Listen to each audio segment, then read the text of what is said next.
ជំរាបសួរបងប្អូនទាំងអស់គ្នាថ្ងៃនេះខ្ញុំសូមធ្វើការបង្ហាញអំពីលក្ខណៈពិសេសមួយចំនួនរបស់ ACB ដែលជាប្រភេទត្រអៅដោយបងប្អូនមួយចំនួនប្រហែលជាធ្លាប់ដឹងហើយថា ACB សម្រាប់ប្រើនៅក្នុងផ្នែកអគ្គិសនីរបស់យើងគឺមានពីរប្រភេទគឺប្រភេទ fix ជាមួយនឹងត្រអៅអញ្ចឹងចង់ដឹងថាតើប្រភេទត្រអៅវាមានលក្ខណៈពិសេសបែបម៉េចដែលលើសពីប្រភេទ fix អញ្ចឹងសូមបងប្អូនរងចាំទស្សនាទាំងអស់គ្នា ACB ប្រភេទត្រអៅគឺជាប្រភេទ ACB ដែលមានគ្រឿងបង្គុំសំខាន់ចំនួន2ទី1យើងហៅថា body ឬក៏តួខ្លួនរបស់ ACB ហ្នឹងហើយទី2គឺយើងហៅថាសាក់ស៊ីឬក៏យើងហៅថា snoke របស់ ACB អញ្ចឹងមានន័យថារវាងតួខ្លួនជាមួយនឹងសាក់ស៊ីរបស់ ACB ហ្នឹងគឺអាចត្រូវបានដកកាត់ផ្ដាច់ចេញពីគ្នានៅក្នុងលក្ខខណ្ឌមួយចំនួនដូចជាករណីដែលយើងត្រូវការតេស្តឬក៏យើងត្រូវការផ្លាស់ប្ដូរ ACB ហ្នឹងដើម្បីជំនួសគ្នាទៅវិញទៅមកក៏ប៉ុន្តែយើងទាមទារឲ្យ ACB ហ្នឹងគឺមាន rated current ឬក៏ nominal current ហ្នឹងស្មើគ្នាអញ្ចឹងខ្ញុំសូមណែនាំផ្នែកមួយចំនួននៅខាងក្រោម ACB នេះដែលជាផ្នែកសំខាន់នៅក្នុងការដែលអាចធ្វើឲ្យយើងនឹង operate ACB ក្នុងការដកចេញឬក៏ដាក់ចូល ACB នឹងបានអញ្ចឹងចំណុចទី1ដែលយើងហៅជាភាសាសាមញ្ញថា Marvin ឬយើងហៅជាភាសាបច្ចេកទេសថា crank handle ហើយចំណុចទី2នេះគឺគេហៅថាកន្លែងដើម្បីដាក់ចាក់សោអញ្ចឹងក្នុងលក្ខខណ្ឌមួយចំនួនដែលបងប្អូនត្រូវការចាក់សោដើម្បីកុំឲ្យគេដក ACB នេះចេញបានឬក៏ដាក់ ACB នេះចូលបានអញ្ចឹងគឺយើងត្រូវការទាញចេញមកហើយយើងយកមេសោមួយយកមកចាក់ក្នុងនេះអញ្ចឹងគឺបងប្អូនអាចដាក់ Marvin នេះចូលទៅក្នុងប្រឡោះដើម្បីរវៃ ACB ឲ្យចេញឬក៏ចូលនឹងបានទេតែបើសិនជាយើង unlock សោនឹងវិញគឺយើងអាចដាក់ចូលវិញបានធម្មតាហើយចំណុចបន្ទាប់ទៀតនេះគឺតាក់ទងជាមួយនឹង indicator នៅក្នុង indicator នេះមាន3ទី1គឺ connected ទី2គឺ test ហើយនិងទី3គឺ disconnected នៅក្នុងផ្នែក connected នេះមានន័យថា ACB នឹងត្រូវបានរុញភ្ជាប់ទៅនឹង circuit power របស់វាបានត្រឹមត្រូវ 100% ហើយបងប្អូនអាចធ្វើការ energize អាចធ្វើការបើកភ្លើងប្រើប្រាស់បានដោយមិនមានបញ្ហាអីទេចំណុចទី2នៅពេលដែលបងប្អូនរវៃ ACB នេះដើម្បីដកវាចេញបានប្រហែលជា 50% គឺ indicator នេះនឹងចង្អុលត្រង់ចំណុចតេស្តត្រង់ចំណុចតេស្តនេះវាគឺជាចំណុចមួយដែលអាចឲ្យបងប្អូនធ្វើការតេស្ត ACB នឹងបានមានន័យថាតេស្តទៅលើ ETU នេះ electronic trip unit ឬក៏អាចតេស្ត high voltage injection នៅក្នុងទូទាំងមូលតែម្ដងគឺដែលតម្រូវឲ្យយើងដក ACB នឹងចេញមានន័យថាយើងត្រូវការ isolate circuit power ឲ្យដាច់ចេញពី circuit control ដោយសារតែ circuit control នៅក្នុង ETU នេះมันអាចគ្រប់គ្រងជាមួយនឹង high voltage បានទេដូច្នេះហើយបានជាអ្នកផលិតគេ design មកដើម្បីឲ្យយើងអាចដកវាបានក្នុងលក្ខខណ្ឌដើម្បីតេស្តហើយត្រង់ចំណុចចុងក្រោយគឺចំណុច disconnected នេះមានន័យថានៅពេលដែលបងប្អូនរវៃដក ACB នឹងកាន់តែចេញមកខាងក្រៅបន្តិចទៀតគឺវានឹងចង្អុលទៅត្រង់ចំណុច disconnected នេះមានន័យថាទាំង circuit power ទាំង circuit control គឺត្រូវបានកាត់ផ្ដាច់ចេញពីគ្នាអញ្ចឹងគឺវាសុវត្ថិភាពសម្រាប់បងប្អូនដែលអាចធ្វើការនៅលើ ACB នេះបានដោយច្បាស់ក្នុងចិត្តថានឹងមិនមានភ្លើងចូលមកក្នុងតួខ្លួនរបស់ ACB នេះតទៅទៀតទេហើយបងប្អូនក៏អាចលើកតួខ្លួនរបស់ ACB នេះចេញពីក្នុងសាក់ស៊ីរបស់វាដើម្បីយកទៅធ្វើការផ្លាស់ប្ដូរខាងក្រៅផងដែរបាទជាបន្ទាប់នេះខ្ញុំឧទាហរណ៍ថាយើងមាន ACB 2នៅក្នុងទូមួយដែលទូនឹងដើរមុខងារជា ATS អញ្ចឹង ATS នឹងគឺយើងប្រើ ACB 2ដើម្បីធ្វើជា ATS ដែល ACB 1គឺសម្រាប់ផ្គត់ផ្គង់ភ្លើងពីខាង transfer ហើយ ACB មួយទៀតផ្គត់ផ្គង់ភ្លើងពីខាងម៉ាស៊ីនភ្លើង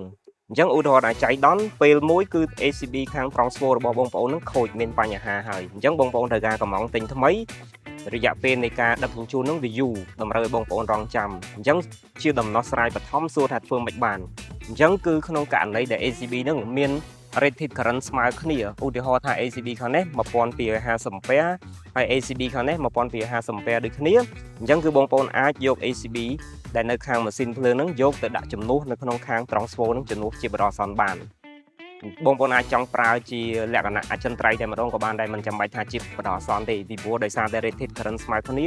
លក្ខណៈ mechanic របស់វាគឺប៉ុនគ្នា dimension ស្មើគ្នាទាំងអស់អញ្ចឹងគឺយើងអាចធ្វើការផ្លាស់ប្ដូរគ្នាបានអញ្ចឹងខ្ញុំនឹងធ្វើការផ្លាស់ប្ដូរដើម្បីឲ្យបងប្អូនមើលទាំងអស់គ្នាហើយថ្ងៃនេះគឺដោយសារតែគម្រោងរបស់យើងមានប្រើប្រាស់ប្រភេទ ACB របស់ Machine ហើយ Machine នេះផងដែរខ្ញុំក៏សូមជម្រាបថាគឺជា Mac មួយដែលស្ថិតនៅក្នុងកំពូលតារាងរបស់ប្រទេសចិនអ្វីត្បិតតែជាផលិតផលរបស់ប្រទេសចិនមែនក៏ប៉ុន្តែយើងអាចចាត់ទុកថាគឺជាផលិតផលដែលនៅក្នុង range មួយយើងហៅថា middle range ឬក៏ high range ដែលយើងអាចប្រើប្រាស់បានជាលក្ខណៈសកលហើយក៏ជាប្រភេទ global product គឺមិនមែន product ប្រភេទគេហៅថា China market ទេមិនមែនជាប្រភេទ product ដែល comply លើ standard CC ទេបាទ Chẳng chúng hiên tập bồn nơi không ca để dương ai độ ACB tranh vì không sạ xì bán chúng hiên tập bồn để bồn ôn tới phớ thì mỗi cứ bồn ôn trời bạc cọt tha ACB nó cứ trời bán chùm ho rồi hơi rồi dương hai tha bán bật lương rồi bồn ACB nó rồi hơi chẳng khi bọn vậy nơi lương nơi không tu thế nên đây ta không tu ở miền lương chỉ thò mà đá dương ở thời ca bật tu đừng mù thế dương còn để thời ca chùm ho ACB tại mặc hộp để dương thời ca độ tranh nhân sân tiền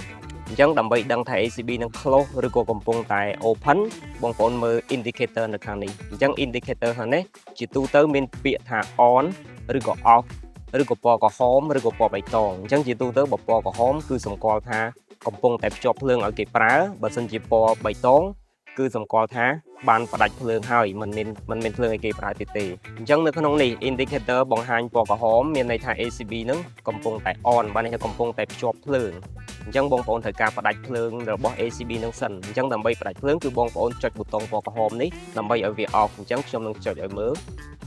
អញ្ចឹងពេលដែលចុចទៅគឺវានឹងបដូរទៅជាពណ៌បៃតងហើយចេញពាក្យថា off បានន័យថា ACB នឹងគឺចំហហើយអញ្ចឹងគឺបងប្អូនមានសុវត្ថិភាពគ្រប់គ្រាន់នៅក្នុងការដក ACB នឹងចេញហើយខ្ញុំក៏សូមបញ្ជាក់មួយទៀតដែរថាបើសិនជាបងប្អូនឆ្ងល់ថាចុះបើសិនជាពេលដែលខ្ញុំដកចេញខ្ញុំភ្លេច off ACB នឹងតើអាចដកចេញរួចអត់ចម្លើយគឺប្រកាសជារួចក៏ប៉ុន្តែគ្រាន់តែថានៅពេលដែលដកបវលដកចេញហ្នឹងពេលដែលបងប្អូនបវលបានមករវេននេះបានប្រហែលជា2 3ជុំហ្នឹងគឺ ACB ហ្នឹងនឹង trip ទៅជា open ដោយខ្លួនឯងអញ្ចឹងជៀសវាងករណីបងប្អូនមានការភ្ញាក់បងប្អូនមានការច្រឡំគិតថាគេលោមានបញ្ហាអីអញ្ចឹងបងប្អូនសុខចិត្តឲ្យច្បាស់ក្នុងចិត្តគឺចំហចោលសិនទៅហើយចាំដកវាចេញមកអញ្ចឹងបន្ទាប់ពីធ្វើការបិទភ្លើងហើយគឺបងប្អូនអាចដកយកមករវេនចេញពី slot របស់មករវេនមកបានហើយបងប្អូននឹងឃើញថាមករវេននេះអាចដកចេញដើម្បីចេញជារាងអក្សរសិទ្ធិបែបនេះហើយបងប្អូនត្រូវចាំមួយទៀតមករវេននេះគឺមាន mark មួយដើម្បីសម្គាល់ថាយើងត្រូវរុកមករវេននឹងចូលទៅក្នុងកន្លែងបវលនឹងឲ្យដល់ត្រង់ចំណុចហ្នឹងទើបយើងអាចបវលវាបានដោយសុវត្ថិភាពអញ្ចឹងខ្ញុំនឹងធ្វើការដាក់ចូលទៅក្នុង slot ដើម្បីបវលហើយពេលដែលចូលនេះបើសិនជាក្នុងករណីតាក់បងប្អូនអាចបវលឆ្វេងបន្តិចឬក៏ស្ដាំបន្តិចរហូតដល់តែ slot ហ្នឹងដល់ត្រឹមកន្លែងជើងអូហ្នឹងជាងគឺបងប្អូនច្បាស់ថាពេលហ្នឹងយើងអាចបវលមករៀនបានហើយ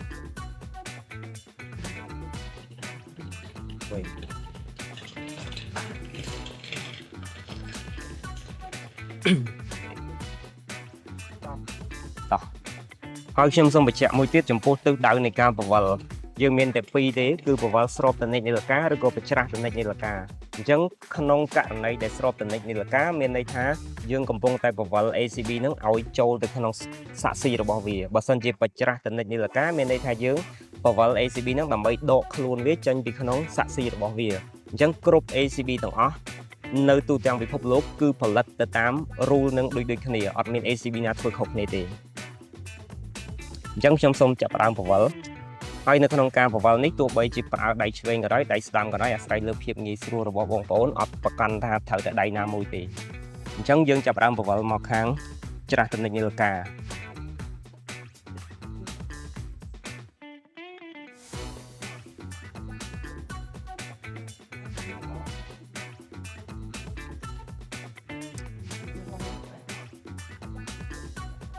អញ្ចឹងនៅពេលដែលយើងបវលដល់ចំណុចមួយនៅពេលដែល indicator នេះ load មកចំចំណុចតេស្តគឺប៊ូតុងពណ៌ក្រហមនេះនឹង load ចេញក្រៅអញ្ចឹងនៅពេលដែលប៊ូតុងពណ៌ក្រហម load ចេញក្រៅមានន័យថាយើងអាចបវលច្រាស់តនិចនាឡិកាក៏មិនទៅអាស្របក៏មិនទៅដែរដោយសារតែប៊ូតុងពណ៌ក្រហមនេះបាន lock ជាប់ហើយអញ្ចឹងអានេះគឺជាអត្ថប្រយោជន៍របស់កន្លែង lock ពណ៌ក្រហមហ្នឹងដើម្បីប្រាប់អ្នក operate ហ្នឹងថាត្រង់ចំណុចហ្នឹងយើងអាចធ្វើការតេស្ត ACB នេះបានហើយព្រោះប៊ូតុងពណ៌ក្រហមនេះនឹង load នៅលើ3ចំណុចអញ្ចឹងពេលដែលតេស្តក៏ load ពេលដែល disconnected នេះក៏ load ពេលដែល connected នេះក៏ load ដើម្បីប្រាប់យើងថាបានដកចេញពីសាក់ស៊ីនឹងដោយសុវត្ថិភាពហើយបានដាក់ចូលដោយជោគជ័យហើយឬក៏អាចធ្វើការតេស្តបានអីចឹងទៅអញ្ចឹងដាក់សួរថាដើម្បីអាចដក ACB នឹងចេញបានយើងត្រូវធ្វើម៉េចអញ្ចឹងគឺយើងត្រូវ reset ប៊ូតុងពណ៌ក្រហមនេះអញ្ចឹងពេលដែលយើងចុច reset មកគឺយើងអាចធ្វើការបវលបន្តទៀតអញ្ចឹងគឺយើងនឹងបវលបន្តទៀតរហូតដល់តែ indicator នេះចេញដល់ចំណុច disconnected អញ្ចឹងពេល disconnected យើងឃើញហើយថាប៊ូតុងពណ៌ក្រហមនេះ load ម្ដងទៀតអញ្ចឹងដល់ពេលហ្នឹងគឺយើងអាចចាប់ផ្ដើមទាញ ACB ចេញមកក្រៅដើម្បីដកលើកវាចេញពីក្នុងទូនឹងបានហើយអញ្ចឹងដើម្បីលើកគឺយើងមានhandle 2នៅចំហៀងហើយយើងមានប៊ូតុងពណ៌ក្រហមនេះជា lock របស់វាអញ្ចឹងយើងត្រូវចុចប៊ូតុងនេះដើម្បីយើងអាចទាញចេញបានអញ្ចឹងនៅពេលដែលយើងទាញចេញរហូតដល់ កលាក់មួយដែលវាលេងចាញ់មកទៀតគឺយើងអាចលើកបានហើយជាទូទៅនៅលើតួខ្លួន ACB គឺមានតែជាញ៉ឹង2ដែលយើងអាចយកដៃមកលើកវាបានឬក៏យើងអាចសែងបាន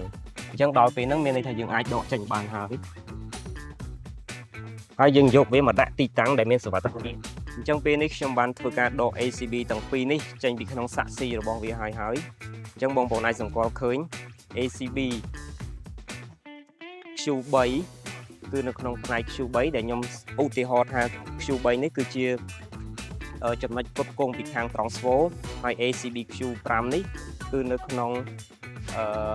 compartment ខាងនេះគឺសម្គាល់ថាផ្នែកផ្គត់ផ្គង់ពីខាងម៉ាស៊ីនភ្លើងអញ្ចឹងខ្ញុំយក ACB Q3 ដូរគ្នាជាមួយនឹង ACB Q5 អញ្ចឹងខ្ញុំនឹងយក Q5 មកដាក់ត្រង់ចំណុច Q3 ហើយខ្ញុំយក Q3 មកដាក់ត្រង់ចំណុច Q5 អញ្ចឹងបងប្អូនមើលទាំងអស់គ្នាថាតើអាចដាក់ចូលបានដែរឬក៏អត់គឺខ្ញុំយក Q3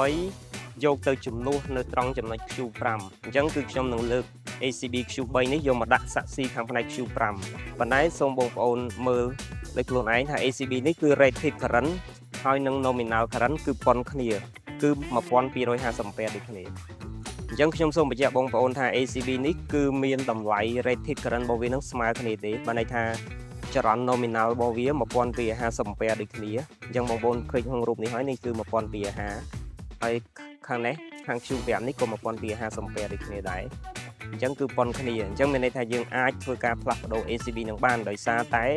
តួខ្លួន dimension របស់ terminal អីផ្សេងៗហ្នឹងគឺប៉ុនគ្នាទាំងអស់អញ្ចឹងជាបន្ទាប់ទៀតខ្ញុំនឹងធ្វើការផ្លាស់ប្ដូរទីតាំងរបស់ ACB នេះដែលខ្ញុំយក ACB Q3 ដាក់ក្នុងទីតាំង Q5 ហើយខ្ញុំយក ACB Q5 ដាក់ក្នុងទីតាំងរបស់ Q3 វិញអញ្ចឹងខ្ញុំនឹងលើក Q3 យកទៅដាក់ក្នុងទីតាំងរបស់ Q5 មុន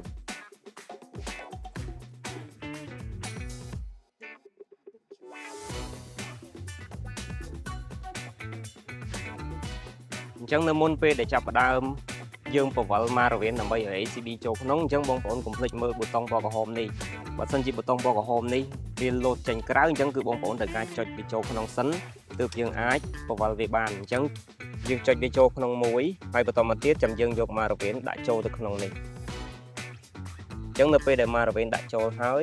យើងចាប់ផ្ដើមពវល់ស្របទៅនិចនាឡិកា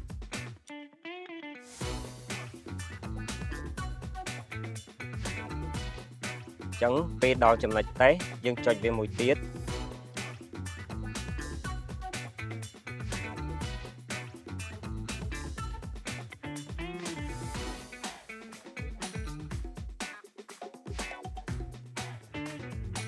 នៅពេលដែលវាចិត្តចូលស៊ុបមែនទែនគឺបងប្អូននឹងមានអារម្មណ៍ថាតឹងនៅក្នុងការពវល់បន្តិច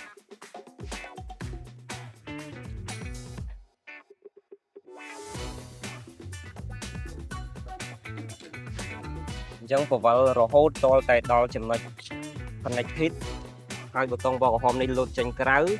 អញ្ចឹងគឺមានន័យថា ACB នេះត្រូវបានដាក់ចូលដោយជោគជ័យហើយអញ្ចឹងបងប្អូនគ្រាន់តែចុច reset ប៊ូតុងពណ៌ក្រហមចោលហើយយើងជប់មករវៀនចូលទៅក្នុង slot របស់វាវិញជាការស្រេចបន្តមកទៀតបងប្អូនអាចធ្វើការបើកភ្លើងដើម្បីឲ្យគេប្រើប្រាស់ភ្លើងបន្តទៀតបានអញ្ចឹងខ្ញុំនឹងធ្វើការសប់ដើម្បីបើកភ្លើងឲ្យបងប្អូនមើល